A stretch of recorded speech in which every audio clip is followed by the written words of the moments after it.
안녕하세요, 스마트 뽐니입니다. 어메이징 디지털 서커스 보셨나요? 이 만화 속에는 놀라운 비밀과 감춰진 이야기가 가득한 것 같습니다. 그래서 오늘은 이 만화에 대해 여러분이 몰랐을 수도 있는 흥미로운 이야기들을 이야기해보려고 합니다. 하나도 놓치지 않도록 꼭 끝까지 봐주세요. 본격적으로 들어가기 전에 구독, 좋아요, 알림 설정 잊지 마시고요.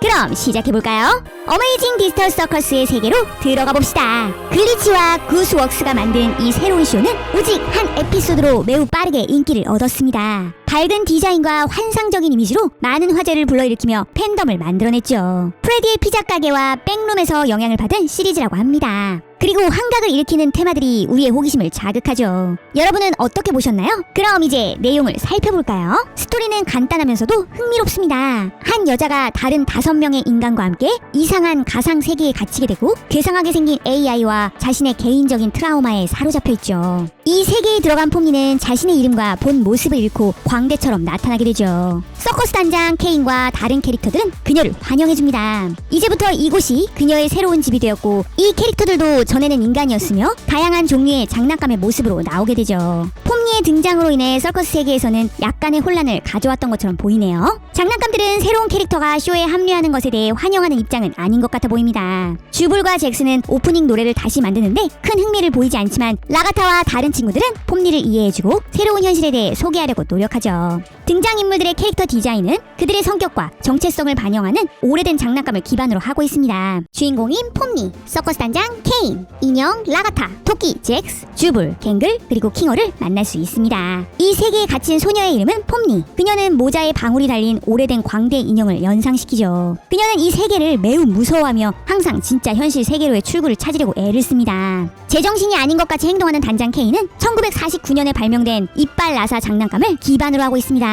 케인은 애완동물 버블을 가진 인공지능이죠. 버블도 케인이 만든 그를 돕기 위한 인공지능입니다. 서커스 단장인 그는 매우 수다스럽고 시끄러우며 약간 기이하기까지 해요. 케인은 등장인물들의 마음을 제외한 모든 것을 통제하고 볼 수 있죠. 그는 서커스의 단장이자 캐릭터로서 우리를 즐겁게 하는 데 필요한 모든 모험을 담당하고 있습니다. 라가타의 디자인은 레기디 앤 인형에서 영감을 받았다고 합니다. 이 인형은 레기디 앤디라는 아주 친한 친구가 있죠. 그녀는 이미 여기에서 추상화되었던 적이 있으나 케인의 도움으로 원래대로 돌아오죠. 라가타는 매우 수줍고 친절한 캐릭터입니다. 처음에 폼니가 이 세계에 적응하도록 도와주죠. 다음은 잭스입니다. 그의 디자인은 포피 토끼와 유사하지만 그는 포피와 달리 고무로 만들어진 장난감이죠. 그의 성격은 이기적이고 뻔뻔해 보입니다. 제작자가 잭스를 가장 좋아하는 캐릭터로 꼽았고 팬덤에서의 인기도 가장 높습니다. 폼니보다 굿즈가 더 많다고도 하니 말이죠. 그의 농담은 잔인하고 이기적으로 들릴 수 있지만, 하지만 그의 카리스마를 거부할 수는 없습니다. 그리고 몸은 빨간 리본으로 얼굴은 연극용 가면의 모양을 하고 있는 갱글이 있습니다. 우는 가면 위에 웃는 가면을 쓰고 있지만 자주 깨지죠. 처음에 폼니가 뒷걸음질 치다가 캐릭터들과 충돌하게 되어 갱글의 웃고 있는 얼굴 가면을 깨뜨리면서 나머지 에피소드 동안 그녀는 울고 있는 상태가 되죠. 늘 슬퍼 보이고 조용하며 쉽게 겁먹는 성격입니다.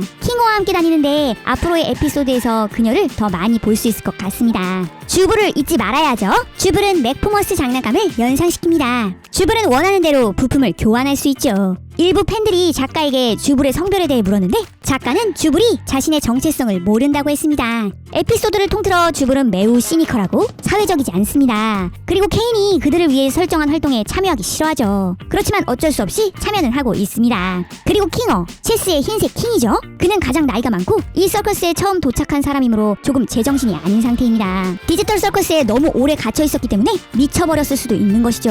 내성적이며 겁이 많고 느리게 움직입니다. 캐릭터의 방으로 통하는 복도에서 우리는 흑색 퀸이나 킹이 그려진 문을 볼 수 있습니다. 그와 어떤 연관이 있을지 궁금해지는 부분입니다. 모두 오랜 시간 동안 그곳에 머무르면서 약간씩 정신이 미쳐가지만 그들은 정신을 유지하려 최선을 다하고 있지요. 그렇지 않으면 그들은 추상화되어버릴 것이니 말이죠. 바로 이런 이유로 앞서 소개한 카오프모는 추상화된 다른 캐릭터들과 함께 지하실로 보내집니다. 도대체 이 서커스에서 무슨 일이 벌어지고 있는 것일까요? 우리의 주인공 폼니는 이곳에 도착하자마자 즉시 떠나려고 노력하며 출구에 대해 케인에게 물어보죠. 잭스는 그녀에게 출구가 없다고 말합니다. 그리고 이것이 그녀의 새로운 현실이 될 것이라고 말해주죠. 그녀는 이로 인해 정신적 충격을 받고 진정시키려고 이 모든 것이 꿈이라고 자신에게 말합니다. 케인은 신속하게 상황을 정리하면서 그녀에게 서커스 세계를 소개해주죠. 그녀는 출구를 받고 물어보려고 노력하지만 모두가 그녀에게 그런 것은 없다고 설득하려고 합니다.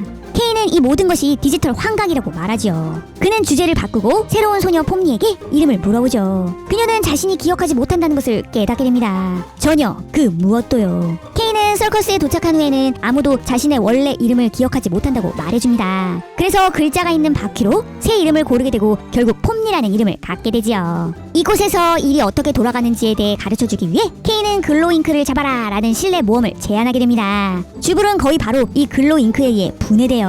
그리고 라가타는 카우프모를 확인하러 가는 걸 제안하죠. 하지만 킹어는 카우프모가 출구에 대해 끝없이 헛소리를 하고 있어 미쳤을지도 모른다고 말합니다. 폼니, 잭스, 라가타가 카우프모를 방문하러 가기로 결정하고 갱글과 킹어는 주부를 구하러 가기로 하죠. 잭스, 폼니와 라가타는 각 캐릭터의 방이 있는 복도를 통과합니다. 우리는 이미 많은 얼굴에 X 표시가 된 걸 볼 수 있습니다. 가는 길에 라가타는 디지털 서커스 안의 삶의 무의미함에 대해 약간의 우울함을 느끼고 폼니에게 이성을 잃으면 나쁜 일이 일어날 거라고 경고해주죠. 그리고 카우프모가 실제로 추상화되었기 때문에 앞으로 어떤 일이 일어날지 알 수 없다고 말해줍니다. 그의 방은 온통 출구라고 써진 낙서로 가득합니다. 출구도 없고 탈출구도 없는 곳에서 괴물로 변해버린 카우프모의 모습입니다. 잭스는 그를 보자마자 도망치고 카우프모는 기회를 이용해 탈출합니다. 그의 첫 번째 희생자는 라가타가 됩니다.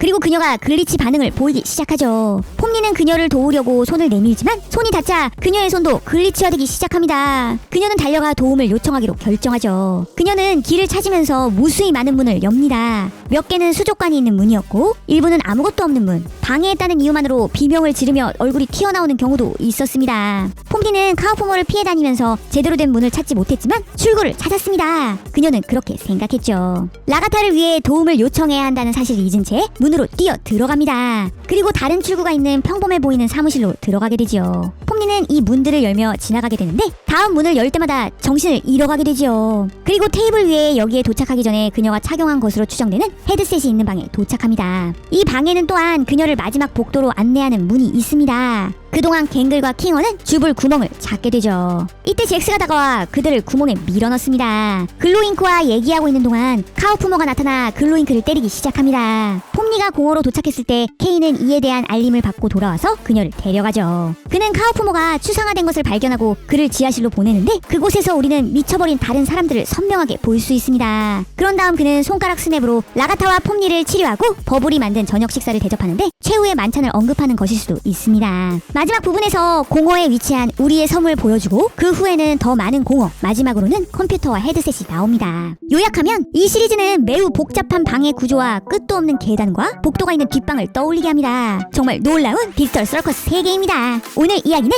여기까지입니다. 어메이징 디지털 서커스에 대해 더 자세히 알고 싶으신가요? 알고 싶으시다면 구독, 좋아요, 알림 설정 꼭 해주세요.